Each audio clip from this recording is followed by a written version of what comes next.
আসসালামু আলাইকুম রহমতুল্লাহ। এই ভিডিওতে প্যাথোজেনেসিস অফ ব্যাকটেরিয়াল ডিজিজ নিয়ে আলোচনা করব। শুরুতে আমরা জেনে নিই প্যাথোজেনেসিসটা কি। Pathogenesis can be defined as the origin of A disease and the chain of events leading to that disease. আমরা আবার বলছি, the origin of a disease and the chain of events leading to that disease. হ্যাঁ, তাহলে pathogenesis may be defines origin of disease or the chain of events leads to that disease is called pathogenesis. Okay, আচ্ছা, তাহলে pathogenicity এই জিনিসটা কি? It is the ability of a pathogen to cause disease. It is the ability of a pathogen to cause disease in a susceptible human host. Okay? আচ্ছা, এবার প্যাথোজেনটা কি?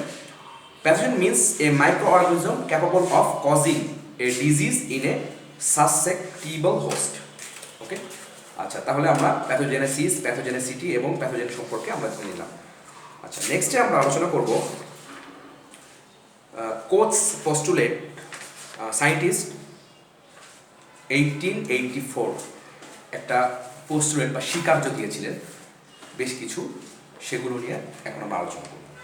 তো এগুলোর ভিতরে যেসব কথা ছিল সেগুলো হচ্ছে, the organism should be found in all cases of the disease in question and its distribution in the body should be in accordance with the lesion observe. মানে এই মাইক্রো অর্গানিজমগুলো পাওয়া যাবে কোথায়? সব জায়গায় পাওয়া যাবে। কোথায় কোথায়? বিশেষ করে যে সমস্ত জায়গায় বডির আমরা লেশন দেখতে পাবো সেই জায়গায় আমরা মাইক্রো অর্গানিজমগুলো পাবো। Next, the micro organism should B grown in pure culture in vitro. এই মাইক্রো অর্গানিজমটা কোথায় বেড়ে উঠতে হবে? একটা ভিট্রোর ভিতরে বেড়ে উঠতে হবে। Okay, or outside the body of the host for several generation, কয়েক জেনারেশনের জন্য। থার্ড স্টেপ যেটা, সেটা হলো when such a pure culture is inoculated into susceptible animal species, the typical disease must result. মানে যখন এই কালচারটা, এই মিডিয়ামটা কোথাও ইনজেক্ট করা হবে, কোথাও ইনোকুলেটেড করা হবে, তখন কি হবে? ডিজিজটা প্রকাশ পাবে। হ্যাঁ, বলা হচ্ছে যে টিপিক্যাল ডিজিজ মাস্ট রেজাল্ট।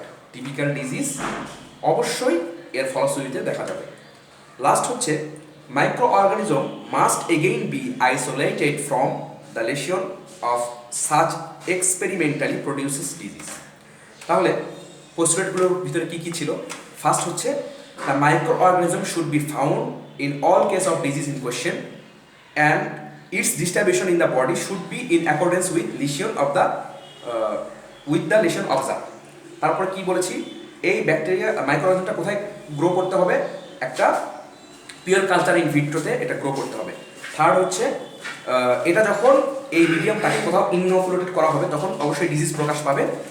আর সবার শেষ হচ্ছে, মাস্ট বি, এটা লাস্টে কী হবে? আইসোলেটেড করা হবে। Microorganism must again be isolated from the lesion of such experimentally produces disease. এগুলো হচ্ছে তোমার এই পোস্টুলেটের কথা ছিল।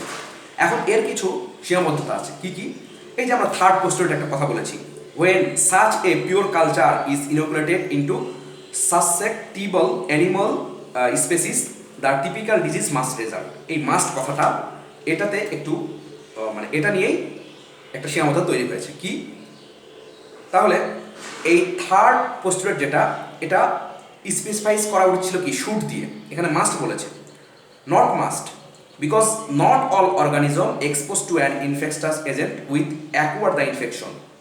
Example, 90% men are exposed to Mycobacterium tuberculosis will not get tuberculosis. আচ্ছা, আর কি সেকেন্ড পোস্টুলেটের কথা আছে? Second postulate may be suspended for certain microorganism which we cannot grow in pure culture. For example, Treponema pallidum.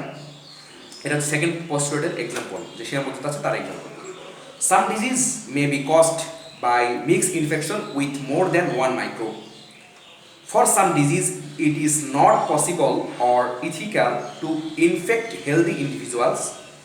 Some microbes cannot produce disease in experimental animals, যেমন Neisseria gonorrhea. In case of genetic autonomic disease, no causative organism can be identified. আচ্ছা, এগুলো তোমরা একটু পড়ে নেবে। হ্যাঁ, আচ্ছা, এখন কিছু আছে ব্যাকটেরিয়াল প্যাথোজেনেসিসের বেশ কিছু তোমার হচ্ছে স্টেজ আছে। কি কি? ট্রান্সমিশন, প্রথমে হচ্ছে এক জায়গা থেকে আরেক জায়গায় যেতে হবে। তারপরে কি? ইভাশন, ছড়িয়ে পড়তে হবে। অ্যাডহেরেন্স, তোমার হচ্ছে সংলগ্নতা থাকতে হবে। তারপরে কলোনাইজেশন, ব্যাকটেরিয়া যখন তৈরি হবে তখন কি হবে? কলোনি করে তো তারা গ্রোথ করে, তাই না? কলোনাইজেশন থাকতে হবে। Disease symptoms cause by toxin production, disease symptom কখন দেখা দিবে? যখন টক্সিন প্রোডাকশন হবে তখন দেখা দিবে। তারপরে হোস্ট রেসপন্স, এই যার শরীর এফেক্ট করবে তার শরীর থেকে কি কি রেসপন্স হচ্ছে সেগুলো একটা ব্যাপার থাকবে। আর কি? Progression or resolution of the disease. তাহলে কি কি বললাম? প্রথমে কি? ট্রান্সমিশন হতে হবে। ট্রান্সমিশনের পরে কি হবে? ট্রান্সমিশনের পরে ছড়িয়ে যাবে। ইভাশন হবে। ইভাশনের পরে অ্যাডহেরেন্স হবে, সংলগ্নতা থাকবে। তারপরে কলোনাইজেশন হবে। ডিজিজ তোমার হচ্ছে সিমটমস দেখা যাবে কেন? টক্সিন প্রোডাকশনের মাধ্যমে। আর হোস্ট রেসপন্স কি করবে এটার প্রেক্ষিতে। আর লাস্টে হচ্ছে রিজলিউশন অর প্রোগ্রেশন, এই ডিজিজটা কি হচ্ছে, কি পরিণত হচ্ছে সেটা। আচ্ছা, এখন আমরা ভিরুলেন্স নিয়ে আলোচনা করবো। ভাই, ভিরুলেন্সটা কি? তোমার আক্রমণ ক্ষমতা, ব্যাকটেরিয়ার আক্রমণ ক্ষমতাই হলো ভিরুলেন্স। আমরা যদি এটা ডিফাইন করতে তাহলে এভাবে বলতে পারি, virulence is a quantitative measure of pathogenicity and is measure by the number of organism required to cause disease. আচ্ছা, তো এই ভিরুলেন্সের বেশ কিছু ফ্যাক্টর আছে। কি কি? অ্যাডহেরেন্স ফ্যাক্টর আছে, ইনভ্যাসিভনেস আছে, অ্যান্টি ফ্যাগোসাইটোটিক ফ্যাক্টর আছে, ইন্টারসেলুলার সার্ভাইকাল নামে একটা ফ্যাক্টর আছে, আর ব্যাকটেরিয়াল টক্সিন এই একটা ফ্যাক্টর আছে। তাহলে আমরা প্রথমে কি বলেছি? অ্যাডহেরেন্স, ইনভ্যাসিভনেস, তারপরে অ্যান্টি ফ্যাগোসাইটোটিক ফ্যাক্টরস, তারপরে ইন্টারসেলুলার সার্ভাইকাল, আর লাস্টে হচ্ছে ব্যাকটেরিয়াল টক্সিন। তাহলে যদি আমরা প্রথমে অ্যাডহেরেন্স নিয়ে আলোচনা করতে যাই তাহলে আমরা কী কী নিয়ে আলোচনা করব? দেখো, ব্যাকটেরিয়া প্রথমে একটা কারো সংস্পর্শে কীভাবে আসে? তার পিলি আছে, ক্যাপসুল আছে, তারপরে কি আছে? গ্লাইকো ক্যালিক্স আছে। তাহলে অ্যাডহেরেন্স ফ্যাক্টরের ভিতরে কী কী আছে? পিলিদেরকে আক্রমণ করে, নেশারিয়া গনেরিয়া আক্রমণ করে, ইকোলি এগুলো আক্রমণ করে। ক্যাপসুল, গাইগোক্যালিক্স এটা দিয়ে আক্রমণ করা হচ্ছে সিউডোমোনাস এপিডার্মিডিস, এটা হচ্ছে তোমার গাইগোক্যালিক্সে আক্রমণ করে। আর কি আছে? Cell surface adhesion molecules are called adhesins. আর কার্লি দিয়ে তোমার হচ্ছে অ্যাডেন্স করে এমন ব্যাকটেরিয়ামের নাম হচ্ছে সালমোনেলা। ওকে, সালমোনেলা আর কিছু ইকোলির কিছু আছে। তাহলে এটা হচ্ছে তোমার অ্যাডহেরেন্সের জন্য। তারপরে ইনভ্যাসিভ মানে ছড়িয়ে যায় কীভাবে? বেশ কিছু এনজাইমের মাধ্যমে, যেমন কোলাজিনাস এনজাইম আছে। তারপরে হচ্ছে হায়ালুরোনিডেজ আছে, কোলাজিনেস হায়ালুরোনিডেজ। তারপরে হচ্ছে কোয়াগুলেজ, তারপরে ইমিউনোগ্লোবিন এ প্রোটিয়েজ, এগুলো হচ্ছে তোমার ইনভ্যাসিভনেস, এগুলোর মাধ্যমে ছড়িয়ে যায়। আর কি আছে? লিউকোসাইডিনস। ওকে, তারপর অ্যান্টি ফ্যাগোসাইটোটিক ফ্যাক্টর আছে। কি কি? ওই যে প্রথমে কি বলেছিলাম তোমার ক্যালিক্সের কথা, আর এখানে বলছি হচ্ছে তোমার পলিস্যাকারাইডের কথা। ক্যাপসুলার পলিস্যাকারাইড, তারপরে প্রোটিন এ। এম প্রোটিন এটা কার জন্য? সিউডোমোনাস পায়োজেন্সের জন্য। আর প্রোটিন এ এটা সিউডোমোনাস অরিয়াসের জন্য। না, আর কোয়াগুলেজ এনজাইম, এটাতেও কিছু এনজাইম আছে। ঠিক আছে, আচ্ছা। তারপরে আমরা যদি বলি ইন্টারসেলুলার সার্ভাইকাল, এটা একটা ফ্যাক্টর। আর ব্যাকটেরিয়াল টক্সিন, কী কী আছে এর ভিতরে? এন্ডোটক্সিন আছে আর এক্সোটক্সিন আছে। ওকে, আচ্ছা। তাহলে আমরা আবার বলি অ্যাডহেরেন্সের জন্য কি? পিলি, ক্যাপসুল, গাইগোক্যালিক্স, হ্যাঁ, কার্লি। ইনভ্যাসিভের জন্য কি কি আছে? এটার জন্য আছে হচ্ছে তোমার হায়ালুরোনিডেজ, আর হচ্ছে তোমার আরেকটা কি? কোলাজিনেস, কোয়াগুলেজ, ইমিউনোগ্লোবিন এ প্রোটিয়েজ, তারপরে লিউকোসাইডেজ। তারপরে হচ্ছে তোমার অ্যান্টিফ্যাগোসাইটিক ফ্যাক্টরের ভিতরে কী কী আছে? ক্যাপসুলার পলিস্যাকারাইড, এম প্রোটিন এ, কোয়াগুলেজ এনজাইম, তারপরে ইন্টারসেলুলার সার্ভাইভাল, আর লাস্টে হচ্ছে ব্যাকটেরিয়াল টক্সিন, এন্ডোটক্সিন আর এক্সোটক্সিন। ওকে, আচ্ছা। নেক্সট আমরা আলোচনা করবো হচ্ছে এন্ডোটক্সিন। হ্যাঁ, এন্ডোটক্সিন এটা নিয়ে আলোচনা করব। তো দেখো, এন্ডোটক্সিন এর পরিচয়টা আমরা আগে জানি। তো দেখো, এটা হচ্ছে integral part of gram negative bacteria.